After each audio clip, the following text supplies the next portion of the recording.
পিরোজপুরের নজিরপুর উপজেলার ৩ নং দেউলবাড়ি দোবরা ইউনিয়নের মৎস্যজীবীদের জন্য সরকারি সহায়তা হিসেবে বরাদ্দ চাল বিতরণের সময় প্রতিটি কার্ডধারীর কাছ থেকে ১০০ টাকা করে নেওয়ার অভিযোগ উঠেছে। অভিযোগের কেন্দ্রবিন্দুতে রয়েছেন ইউনিয়ন পরিষদের chairman FM. Rafiqul Alam Babul, ২ UP সদস্য এবং স্থানীয় গ্রাম পুলিশ। বিস্তারিত থাকছে আলামিন হুসাইনের প্রতিবেদনে। স্থানীয় সূত্রে জানা গেছে, ইউনিয়নের ৩৩৬ জন মৎস্যজীবী কার্ডধারীর কাছ থেকে চেয়ারম্যানের নির্দেশে ২ নং ওয়ার্ডের ইউপি সদস্য মোস্তফা, ৪ নং ওয়ার্ডের ইউপি সদস্য কাঞ্চন বিশ্বাস এবং গ্রাম পুলিশ হাসান খলিফা টাকা আদায় করেছেন। এ কাজে সহায়তা করেছেন স্থানীয় বাসিন্দা কবির হোসেন।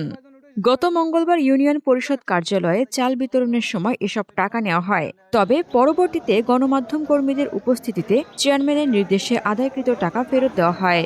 এ বিষয়ে ইউপি সদস্য মোস্তফা মোল্লা বলেন, আমি টাকা তোলার বিষয়ে কিছুই জানি না।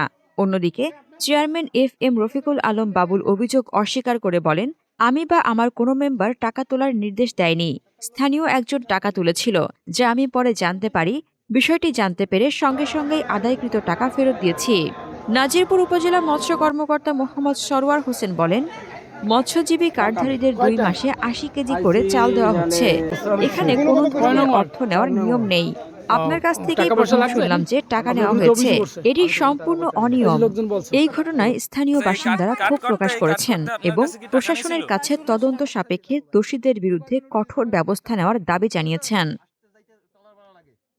হাসনাতুজ্জাহান হিমু, দৈনিক খোলা চোখ।